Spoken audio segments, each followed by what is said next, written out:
Salam alaikum, Azul, bonsoir. Nous sommes désolés pour ce retard de 14 minutes sur notre programme et donc nous nous passerons aujourd'hui de l'habituel éditorial. Nous allons donc commencer directement l'émission qui tournera autour des rapports internationaux sur l'Algérie, tous très accablants pour le moins. Et nous parlerons aussi de la réaction des autorités algériennes à ces rapports, des réactions très mitigées, mais aussi à dimension variable selon qu'il s'agisse des uns ou des autres. Et donc, nous allons d'abord vous présenter les journaux. TSA, rapport américain sur la corruption en Algérie. Ramtan Lamamra réagit, par Zineb Hamdi. Liberté, situation politique et économique, succession de Bouteflika, coopération dans la lutte antiterroriste, un rapport parlementaire français qui accable l'Algérie, par Mohamed Cherif Lachichi. TSA, l'Algérie n'est pas un pays libre, selon Freedom House, par Sarah Smaïl. Alors, le titre de l'émission de l'aujourd'hui est « Rapports internationaux accablants, le régime réagit ». Pourquoi nous venons de vous présenter cet article de TSA qui date d'avril 2016 ? C'était pour vous montrer la différence qu'il y a eu en matière de réaction. À l'époque, le ministre des Affaires étrangères, Ramtan Lamamra, avait réagi très vigoureusement à ce rapport fait sur la corruption et les violations des droits de l'homme. Alors que cette fois-ci, sur le rapport d'information du Parlement français sur le Maghreb, qui épingle très gravement l'Algérie sur plusieurs points, il n'y a eu quasiment aucune réaction. Et pour en parler donc aujourd'hui, nous aurons avec nous Sami Osdir, coordinateur général d'Ibtikar. Bonsoir. Bonsoir, merci d'être avec nous. C'est moi qui vous remercie. Brahim Younsi, président de l'UDM. Bonsoir. Bonsoir, merci d'être avec nous. Bonsoir, Sami Osdir. Merci. Et au téléphone, depuis Alger, Ali Benouari, président de Nida Al-Watan. Merci d'être avec nous, Ali Benouari. Bonsoir, Sidi Jamel. Bonsoir, amis téléspectateurs. Bonsoir, merci. Alors, en 2016, donc, ce fameux rapport du département américain sur l'Algérie qui parlait de la corruption très, très grave et de dépassement des droits de l'homme, M. Lamamra avait réagi de façon très, très particulière en disant c'est une question de souveraineté, comme si les droits de l'homme et la corruption, on est chez nous, on peut se faire corrompre comme on veut, c'est notre argent, et puis ce sont nos sujets, on peut leur faire ce qu'on veut, de quoi vous vous mêlez, d'abord. Et ensuite, il a convoqué la question palestinienne. Il a dit, mais c'est normal, les Américains s'en prennent à nous parce que notre soutien à la cause palestinienne les dérange. Écoutez, préalablement, je voudrais dire que, bien évidemment, je suis contre toute ingérence étrangère. Y compris pour les droits de l'homme ? Laissez-moi finir ma phrase. Ouais. Je suis contre toute ingérence étrangère. Nous avons lutté, nos parents ont lutté pour l'indépendance chèrement acquise. Aujourd'hui, nous luttons aussi pour la liberté et la citoyenneté. Ceci dit, lorsque nous parlons effectivement d'ingérence étrangère, à ce que je sache, en tout cas en lisant ce rapport-là, ce qui est dit dans ce rapport, dans la majorité des choses, nous le disons depuis de nombreuses années, il n'y a pas de scoop. Il n'y a pas de scoop. Et ça m'amène à deux choses. Premièrement, je considère qu'un pouvoir faible, c'est un pouvoir qui pense qu'un écrit quelque part peut déstabiliser tout un pays. Le département d'État, puisque vous parliez du département d'État, mais aussi d'autres think tanks, qu'on les évoqueront, écrivent des choses, bien évidemment. C'est des politiques... Comme Freedom House Tout récemment. à fait, nous reviendrons là-dessus. Ce sont des politiques d'influence, ils ont des instruments, ils parlent, ils font leur politique. Nous, on se dit surtout silence dans les rangs. Et puis quelque chose, une autre observation, c'est que nous, Algériens, nous croyons plus ce qui vient de l'étranger que ce que nous disons à l'intérieur. Nous avons... Et ça, je pèse mes mots, nous avons intériorisé la position de dominer. Ça veut dire que nous nous voyons que dans les yeux de l'autre. Et l'autre, c'est l'américain, l'allemand, le français, l'italien. C'est-à-dire que tout ça a été dit par bon nombre d'opposants, si Ibrahim l'a dit, je l'ai dit, d'autres l'ont dit, hein, encore une fois. Donc, de mon point de vue, il n'y a rien d'extraordinaire dans ce qui a été dit. Le fait que ce soit dit par une grande puissance, même si nous ne sommes pas naïfs, hein, mais le fait que ce soit dit par des Américains, par des Français, par des Allemands, ça, dans un système où ce régime est porté à bout de bras par ces mêmes puissances. Donc ça suppose que ça peut faire bouger les lignes. Écoutez, ce qui a été dit dans ces rapports-là, encore une fois, hein, ces pays défendent aussi leurs intérêts. Ils ont une vision sur ce pays. Moi, je reviens toujours, ce qui m'intéresse d'abord, c'est notre pays. Hein. Que la France, l'Italie, l'Allemagne ou autres défendent leurs intérêts, marhaba. C'est à eux à le faire. Oui. Moi, ce qui me pose problème, deux choses. Comment défendons nos intérêts? Et quels sont nos intérêts? Est-ce que les intérêts de l'Algérie et des citoyens sont les mêmes que les intérêts du pouvoir? Aujourd'hui, non. C'est ça le gros problème qui se pose pour moi. Donc, encore une fois, que le département d'État au Freedom House, puisqu'on en parlera, et me donne un avis, tant mieux. Mais ce que je sais, c'est que quoi que disent la France ou les États-Unis, le business continue avec eux. Très merci. Oui, beaucoup de choses ont été dites et je suis entièrement d'accord avec ce qui vient d'être dit. Mais si vous me permettez une chose avant. Je tiens à présenter mes condoléances à un ami, et un ami d'El Magharibia, Abdelwahab Bourkazouha, qui vient de perdre son frère. Et cet homme qui vient de décéder, à mon sens, est mort prématurément. Et prématurément, pourquoi? Parce qu'il a subi les pires sévices pendant les années 90. Donc je réitère mes condoléances à sa famille. Et nous aussi, pour l'occasion, je le lui ai présenté personnellement, et donc au nom de Magharibia, nous lui présentons nos condoléances. Et je rappelle que Abdelwahab Bourkazouha n'a pas pu rentrer pour assister aux funérailles de son père, qui est mort il y a quelques années, et que cette fois-ci, il n'a pas pu rentrer pour assister aux funérailles de son frère, qui vient de décéder. Absolument. Quant au sujet, Sami Ouzdir vient de dire des choses essentielles et fondamentales sur l'ingérence étrangère. Cette ingérence étrangère est, si j'ose dire, à double tranchant. Pourquoi?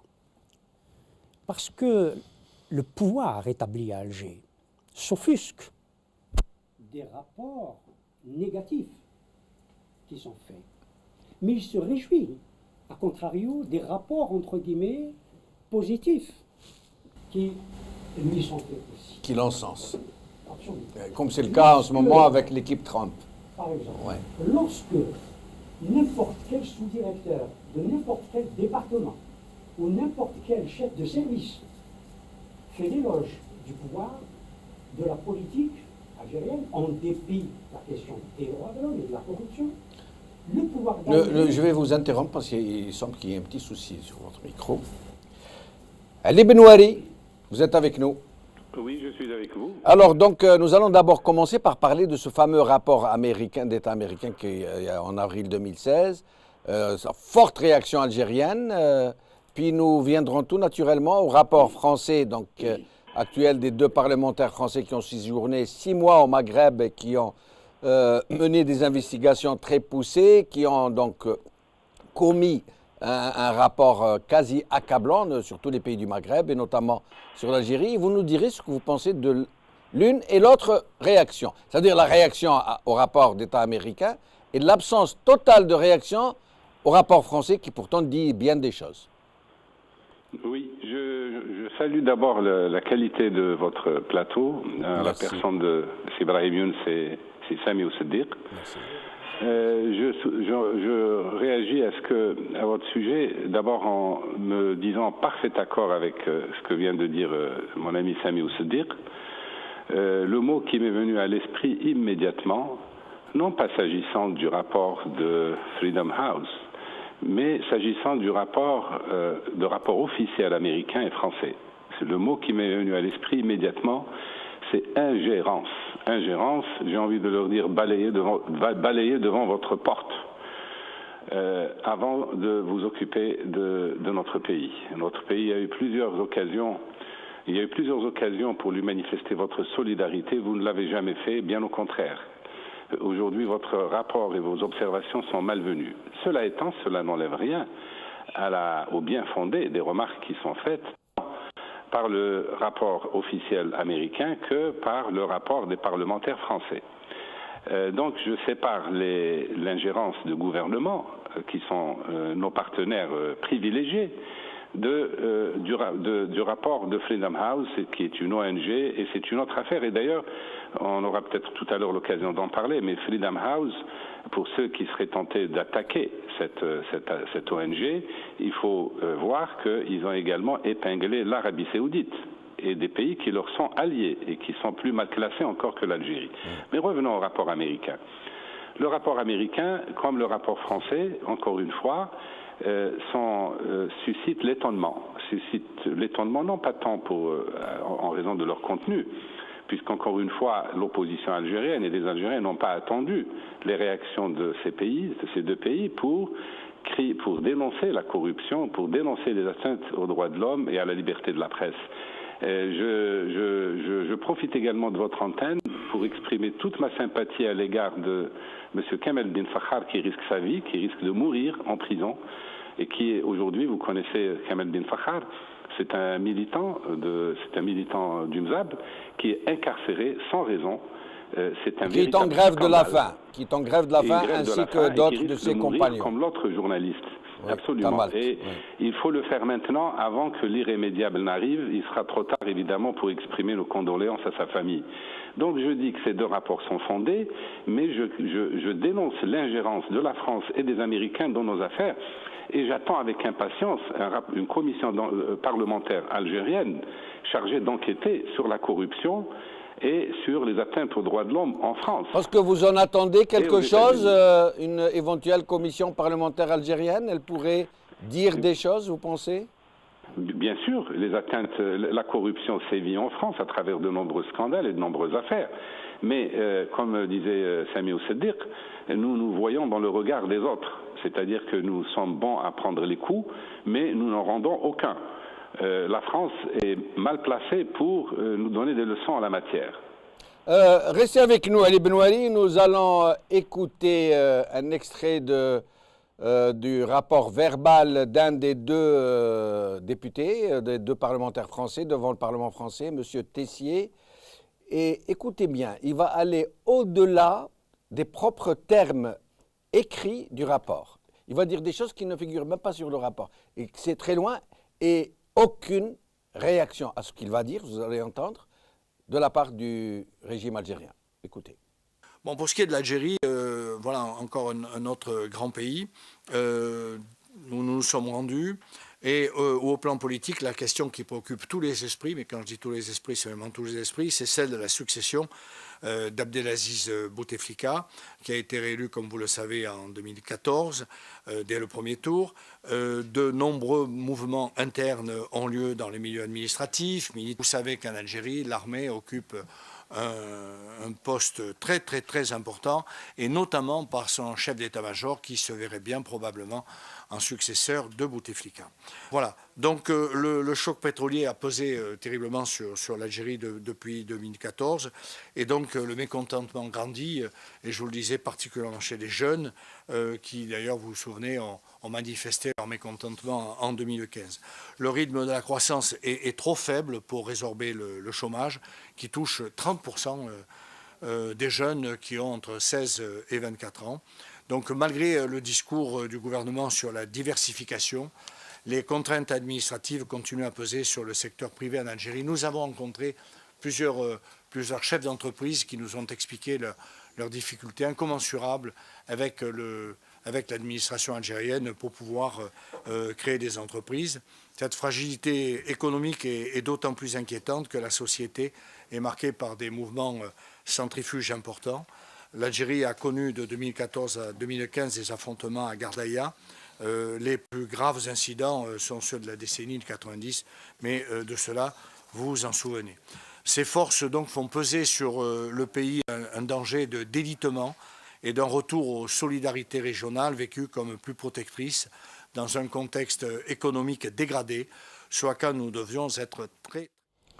Ça veut se dire M. Tessier dit clairement, hein, c'est l'armée qui est derrière, et le chef, il est question de succession à Bouteflika, donc il n'ira probablement pas à la fin de son mandat, et que le chef d'état-major, et il précise, hein, est en train de lorgner le fauteuil présidentiel. Il le dit clairement, c'est-à-dire sans ambiguïté.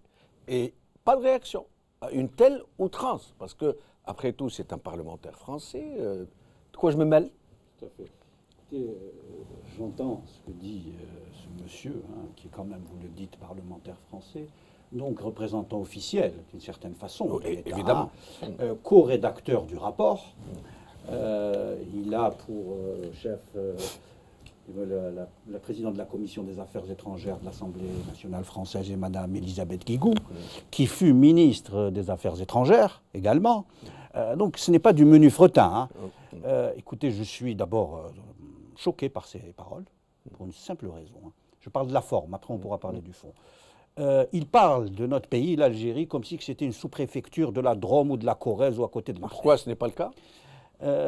Écoutez, jusqu'à preuve du contraire, on s'est libéré. Il nous reste du chemin pour véritablement être des citoyens. Mais en tout cas, pour ma part, je refuse d'être un citoyen de seconde zone de la France. D'accord? Oui, oui, j'entends Voilà. bien. Mais est-ce que réellement la France n'a pas barre sur ce régime algérien à travers des mécanismes autrement plus puissants et autrement plus vrais, plus authentiques que la théorique indépendance de l'Algérie? Écoutez, moi je vous réponds en tant que citoyen algérien touché et blessé par ces mots.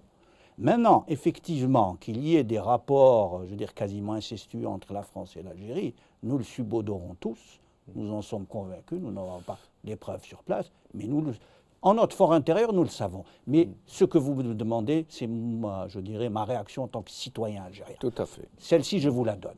Sur les autres questions qui sont évoquées, que ce soit les... Je vous ai demandé aussi de me dire pourquoi il n'y a pas eu de réaction aussi vigoureuse que la vôtre, par exemple, aussi légitime, Mais, cher monsieur, du régime algérien. si, Jamal, moi je suis dans l'opposition, je n'ai pas d'intérêt entre les deux. Oui. Donc, Ah, voilà. Ma parole est libre. Voilà, je voilà. ne suis pas enserré dans un réseau d'intérêts inextricable. Donc moi je vous réponds de ma position par rapport à cela.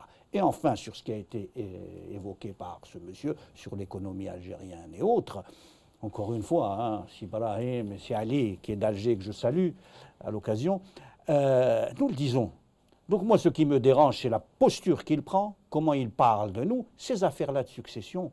On sait que le président n'est pas dans la meilleure des formes, mais c'est un euphémisme. On sait qu'il y aura une question de la succession.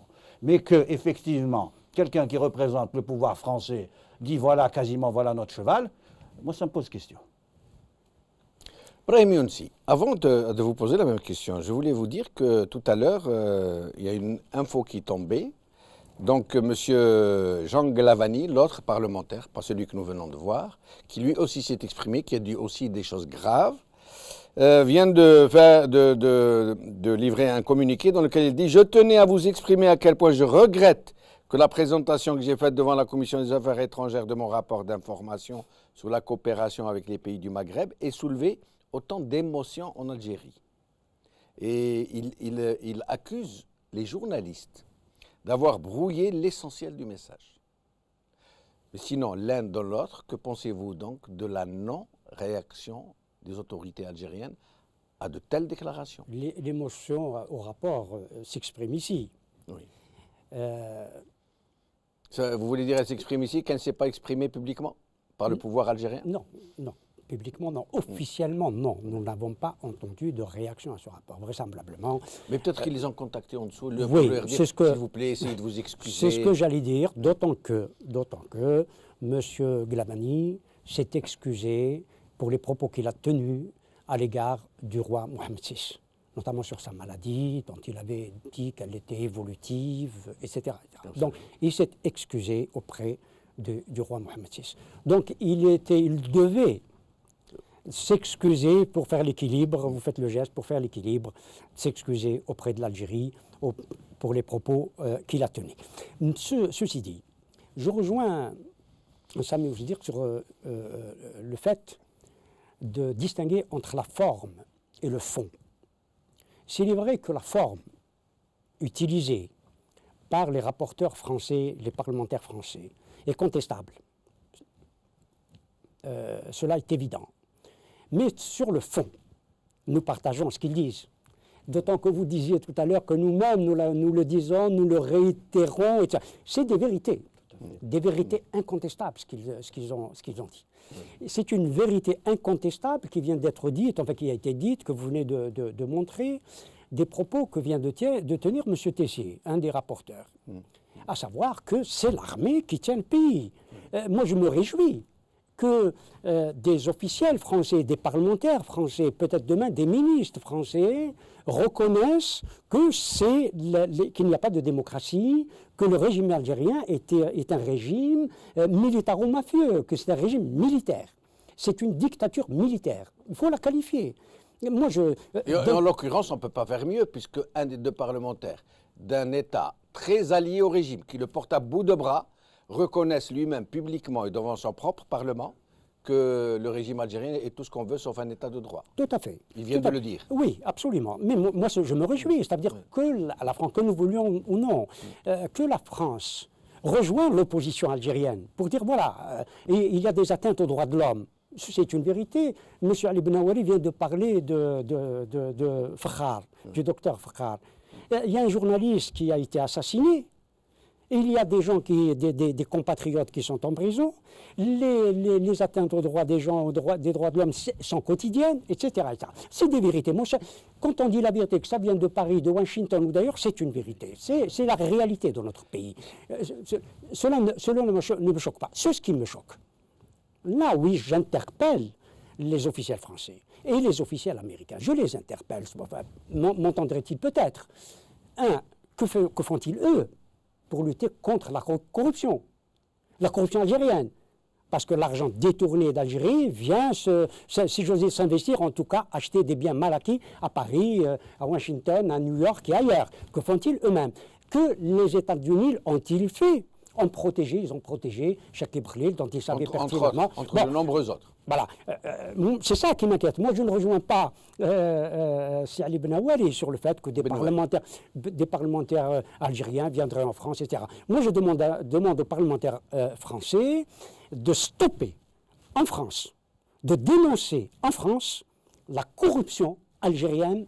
En commençant par faire, par exemple, ce qu'ils ont fait au fils du président du Gabon. Par exemple. Un mot avant de donner la parole à Ali Benawari. Oui, tout à fait. Juste, je veux rebondir sur une chose qui me paraît importante, parce qu'il faut quand même qu'on essaye d'éclairer les téléspectateurs. Nous avons souvent, nous, Algériens, une vision romantique de la politique. Vous savez, surtout les relations internationales, ce sont des rapports de force. Nos voisins, on parle de la France, on peut parler des États-Unis et d'autres pays. Qu'est-ce qu'ils veulent de notre pays, d'abord? De leur point de vue. Parce qu'eux ne défendent que leurs intérêts. Vous n'avez pas leur demander de défendre nos intérêts sur la corruption chez nous. C'est à nous. Si Younsi, si Benouari et plein d'autres, encore une fois, qui portent cette parole, d'avoir cette parole. Et vous allez voir comment elle va nous revenir, cette parole-là. Parce que ce qui est le plus important dans tout ça, la France aujourd'hui se dit, ou tout le pays se dit, moi ce que j'attends de mon voisin, parce qu'on est voisin, c'est la stabilité. Et en plus, je continue à faire du business avec lui. Corruption et autres font partie du business. Vous savez, le mot business recouvre beaucoup de choses, et entre autres la corruption. Business et stabilité. Qui peut m'assurer ça aujourd'hui? Je peux vous dire qu'aujourd'hui, nous, opposition, morcelés, divisés, nous ne sommes pas capables encore d'être une alternative. Et c'est là l'enjeu que nous avons. C'est à ce moment-là où ils ne trouveront pas de meilleurs partenaires que les gens du régime? Mais aujourd'hui, si nous, en tant que, je veux dire, opposition, d'une façon générale, on n'est pas capable, effectivement, d'apparaître comme une alternative crédible dans les relations internationales, ça nous pose question à nous, d'abord. Et j'ajouterai encore un détail sur, effectivement, en ce qui concerne nos rapports avec les États-Unis et autres. Les États-Unis, vous savez, aujourd'hui, sont dans la même, avec Trump. Eux ont les hydrocarbures, la sécurité, sont les deux chevaux de bataille. Aujourd'hui, ils ont, passez-moi cette expression, open bar, tout est ouvert pour eux. Alhamdoulilah. Pourquoi voulez-vous qu'ils partent?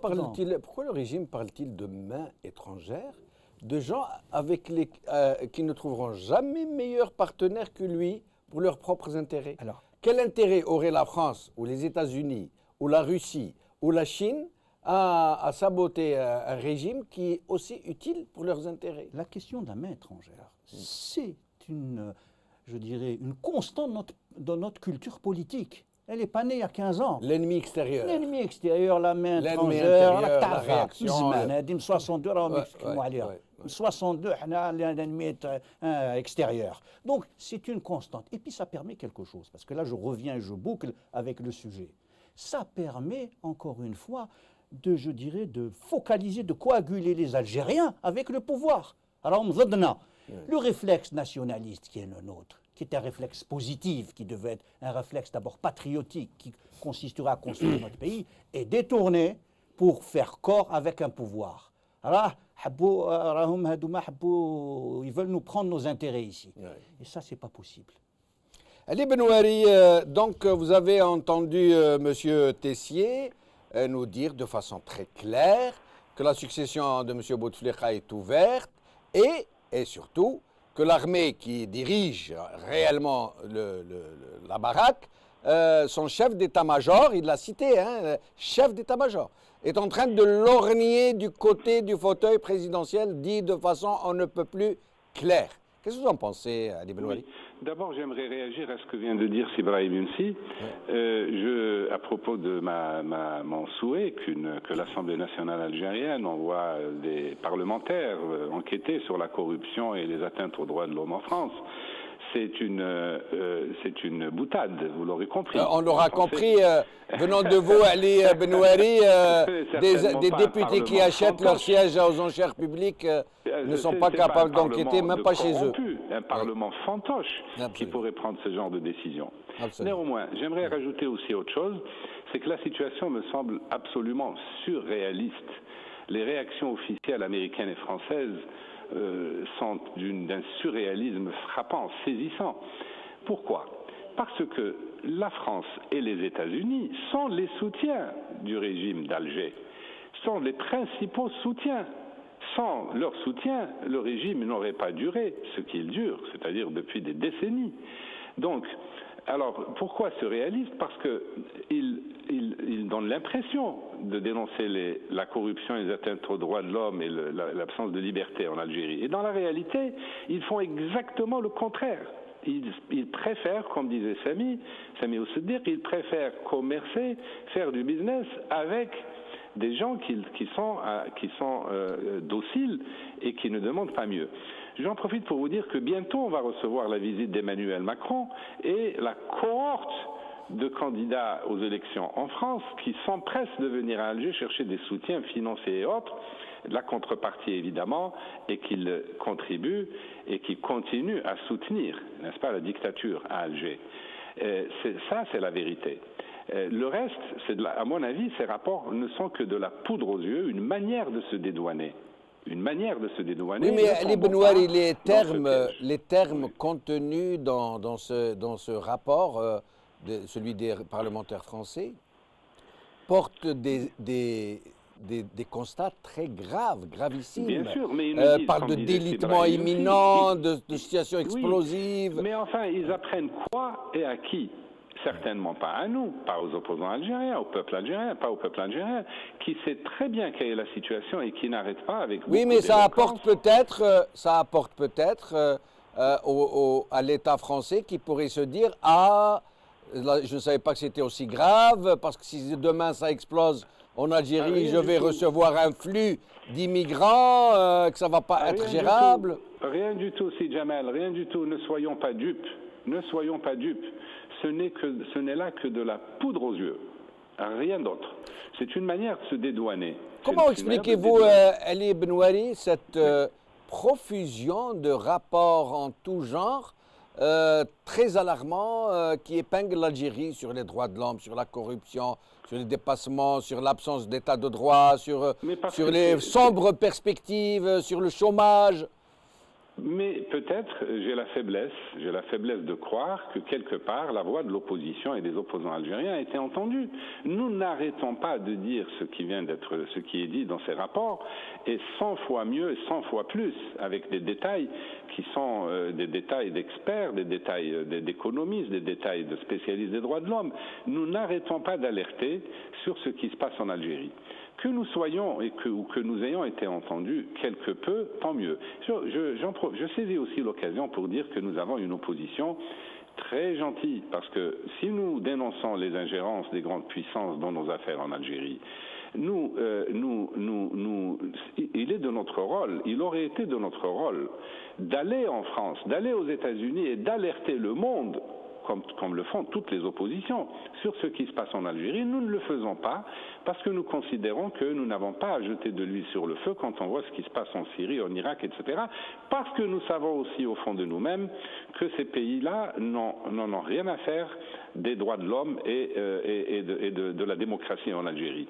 Donc, je suis persuadé que l'inspiration, ou ce qui inspire ces rapports, c'est le résultat de notre travail. Ce sont tous les rapports, toutes les atteintes que nous ne cessons de dénoncer. Il est heureux qu'il y ait des échos qui arrivent à ces... Restez avec nous, Ali Benouari.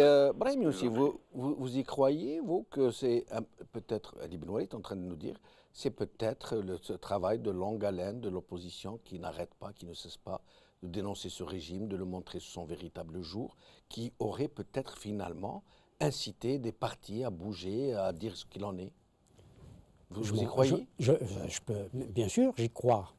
Parce que nous avons fait un travail, et nous l'avons dit tout à l'heure. Donc l'opposition n'est pas aussi inutile ni aussi absente qu'on le dit? Non, elle est certainement utile. Et elle a montré son utilité. Et c'est la raison pour laquelle moi je me réjouis des rapports qui sont faits.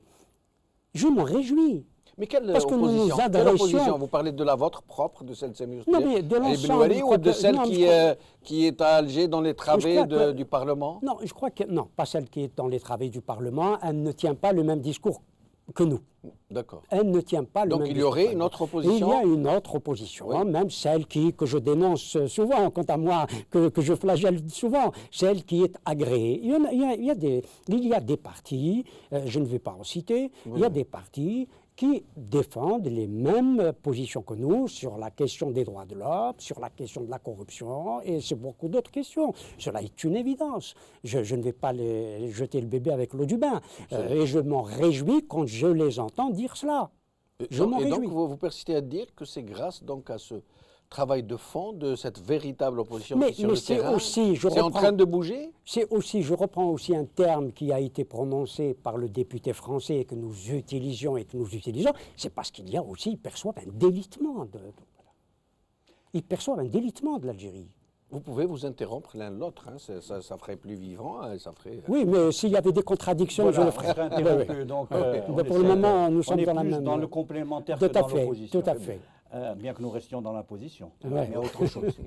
Je rajouterai un point à cela. Effectivement, l'opposition, depuis de longue haleine, dit les choses, mais à terme, je dirais, en tant que parti, en tant qu'individu, en tant qu'association, en tant que mouvement, nous disons les choses. Hein. Il y a un point quand même qui est important, c'est qu'aujourd'hui, l'Algérie est à la croisée des chemins. À la croisée des chemins, ces ressources financières sur lesquelles était bâti le modèle algérien sont en train de s'effondrer. Vous savez, le modèle algérien, moi je l'ai appelé le modèle RCR, rente, corruption, redistribution. Lorsque la rente n'est plus au rendez-vous, les deux autres ne sont plus là.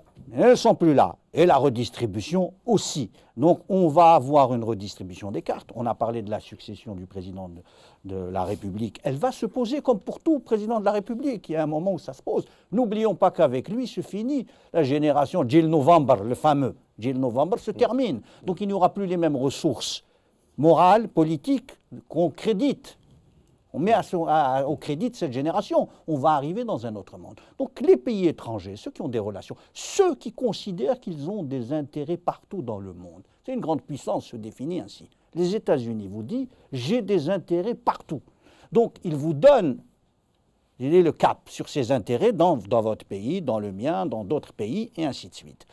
À ce moment-là, c'est un signal à ceux d'Alger en disant « écoutez, on regarde ça de beaucoup plus près. On vous écoute, vous êtes notre partenaire, mais nous écoutons cela. » Et je rajouterai juste un autre point sur effectivement les points qui ont été évoqués dans ces rapports. Nous parlions des droits de l'homme. Vous savez, les droits de l'homme, ce n'est pas juste un mot. Derrière les droits de l'homme, il y a des individus qui souffrent, qui sont torturés, qui sont mtamchines, qui n'ont pas accès à beaucoup d'autres choses. On a cité ces frères, et je m'associe bien évidemment à sa défense. Il y a des blogueurs, des journalistes et d'autres personnes. On ne va pas tous les citer parce qu'on passerait plusieurs émissions à les citer.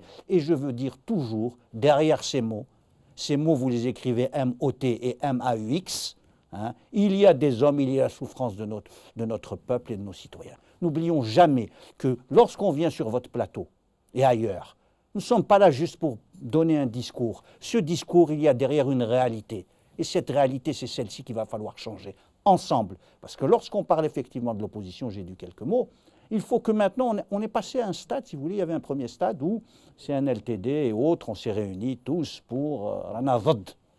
Aujourd'hui, je pense qu'il faut aller vers des coalitions positives. Je m'explique. Il faut que une partie de l'opposition, celle qui se reconnaît dans des valeurs, mabadi, il faut que là, nous allions en disant, voilà qu'est-ce que nous voulons pour l'avenir. Au-delà des options idéologiques, il y a un SMIG démocratique et républicain que nous devons revendiquer. Inch'Allah, le jour où cela arrive... Dans lequel pourrait s'inscrire tout le monde? Écoutez, encore une fois, ce n'est pas la question de tout le monde, c'est ceux qui adhèrent à ces valeurs. Il y a des valeurs. Dans la mesure où certains, moi, je pense à la mouvance islamiste, oui. Vous l'aurez compris. Oui, dans la mesure où celle-ci, par exemple, dont ce n'était pas le discours du tout, dans la mesure où par rapport au vécu, au parcours, elle arrive, elle dit oui, aujourd'hui je n'ai plus d'autre choix que d'accepter ce SMIC démocratique. D'ailleurs, je l'ai déjà fait en allant aux élections. Mais là, en l'occurrence, j'accepte par exemple d'envisager les valeurs démocratiques telles qu'universellement admises. J'accepte de sortir de cette vision chariatique de la... vous les accepteriez dans un tel cadre? Je vais vous répondre d'abord, ce n'est pas à moi d'accepter. Non, vous personnellement. Je vais vous dire encore une fois, ce n'est pas moi qui vais me déterminer. Oui. Ce sont ceux qui veulent rentrer qui se déterminent par rapport à des valeurs. Et s'ils se déterminent pour ces valeurs? Écoutez, moi je n'ai aucun souci dès lors où on est dans le combat politique, où on accepte des valeurs universelles comme la liberté de conscience, je dirais le respect des minorités, le droit des femmes, je dirais le pluralisme démocratique. Lorsqu'on arrive au pouvoir par des élections et on considère que d'autres élections peuvent vous enlever du pouvoir, l'alternance. L'alternance politique, la vraie. Monsieur qui توصل للفوق تغلق الدومين كما يقولوا نصغر. À partir de là, مرحبا à tous. Très bien. Ali Benouari, cette perspective très prometteuse que vous avez suggérée d'une sorte de synergie qu'on ne voyait pas, invisible, hein, qui aurait été créée donc par cette opposition qui ne cesse pas de s'activer sur le terrain, qui est très prometteuse. Personnellement, je n'y crois pas encore très bien. Hein. Je ne vois pas ce travail sur le terrain. Vous pensez qu'elle pourrait se consolider de façon plus concrète, plus visible, qu'on pourrait demain avoir un bloc très bien constitué d'opposants de divers courants qui pourraient venir se poser demain en alternative pour une vraie transition? Oui, les ingrédients sont là. Tous les ingrédients sont réunis pour qu'on réalise un saut qualitatif en vue d'introduire la démocratie en Algérie. Il y a, comme vous le savez, d'innombrables forces politiques organisées et non organisées. Il ne faut pas se focaliser seulement sur les partis reconnus et même sur les partis non reconnus comme le mien. Les forces sont innombrables qui réfléchissent, qui agissent, qui se concertent, qui se réunissent, qui débattent, qui s'enrichissent mutuellement. Et il n'est pas impossible qu'un jour, le moment venu, quand les conditions seront favorables, cela puisse déboucher sur quelque chose d'extrêmement positif et constructif pour le pays. Quand? Quelles sont ces conditions idéales qui peuvent amener les oppositions à construire quelque chose de solide? Ces conditions-là, ce sont les conditions, hélas, d'achèvement de la rente, avec tout ce que cela induit comme chaos, n'est-ce pas? Je ne citerai pas ici la théorie du chaos, mais il se trouve, hélas, qu'en Algérie, aucune réforme n'a pu être tant que la rente le fameux RCR que vient de prononcer, d'évoquer Sami Oussedir, sont réunis. Regardez par exemple, pourquoi les Américains, pourquoi les Français aujourd'hui réagissent? Pourquoi n'ont-ils pas réagi en 99, en 2004, en 2009, etc. Parce qu'ils sentent, ils savent que le moment se rapproche où l'Algérie cessera de devenir un marché intéressant, cessera de devenir je parle du système, où le système cessera d'être intéressant pour eux. Ils ne s'en inquiètent pas pour l'Algérie ou les Algériens. Ils s'en inquiètent pour eux-mêmes. Ils se disent, ces gens, on les a pressurisés. Il nous a donné tout ce qu'il a pu, mais il se trouve que bientôt il ne pourra plus se renouveler, il ne pourra plus avoir les ressources qui nous intéressent. Alors, ils se disent, mais alors, il y a deux choses qui les inquiètent. Le chaos qui risque de survenir et qui peut attenter à leurs intérêts, donc il faut absolument qu'ils fassent tout pour que ce chaos ne se tourne pas contre eux, contre leurs intérêts. Et la deuxième, qui est liée, c'est essayer de se défausser, c'est-à-dire de se déresponsabiliser, de dégager leurs responsabilités devant ce qui va se produire, devant le chaos qui va se produire, en disant le moment venu, au moment opportun, on a dénoncé, Vous n'avez rien dénoncé du tout, vous êtes les complices. C'est à cause de vous que l'Algérie est dans la situation où elle est aujourd'hui. Et ce n'est pas non plus pour déresponsabiliser les Algériens que je dis cela. Hélas, 3 fois hélas, les Algériens n'ont jamais pu secouer le joug qui pèse sur eux en raison des complicités internationales dont elle a pu bénéficier de la part des grandes puissances. Merci Ali Benouari, restez avec nous jusqu'à la fin de l'émission.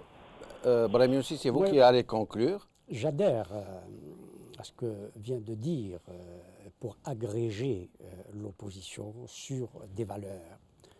Entièrement d'accord. Mais je crois qu'il y a ce que vous avez soulevé, des questions fondamentales ont été soulevées par vous. Je crois que cela appartient. Moi, je suis un partisan acharné de la constituante. Je crois que toutes ces questions-là, je crois que nous pouvons nous mettre d'accord, effectivement, parce que que nous voulions ou non, quelle que soit notre orientation idéologique. Ce serait le premier objectif, selon vous, ce serait la première étape sérieuse envisagée, une constituante? Oui, indéniablement. C'est la première marche. C'est la première marche. C'est la raison pour laquelle je déplore que le Front des forces socialistes, qui a été sur cette ligne, sa revendication fondamentale était celle-là, abandonne. Je dis bien abandonne cette idée parce qu'il est dans un système, il est dans une assemblée qui est une assemblée aux ordres. Et je déplore ça. Mais la constituante, en passant par la constituante, nous réglerons nos problèmes, y compris la question du droit que vous avez posé, parce que vous avez parlé de charia, y compris sur la question du droit, qui, à mes yeux, et je crois qu'au vôtre aussi, est fondamental, est essentiel. Et c'est un vaste programme dont Absolument. nous reparlerons certainement. Absolument. Et je vous remercie, Brahim Youssi, comme je remercie Sami Oussedir et Ali Benouari depuis Alger. Merci à vous, chers amis téléspectateurs. Khawa la khair, bislama.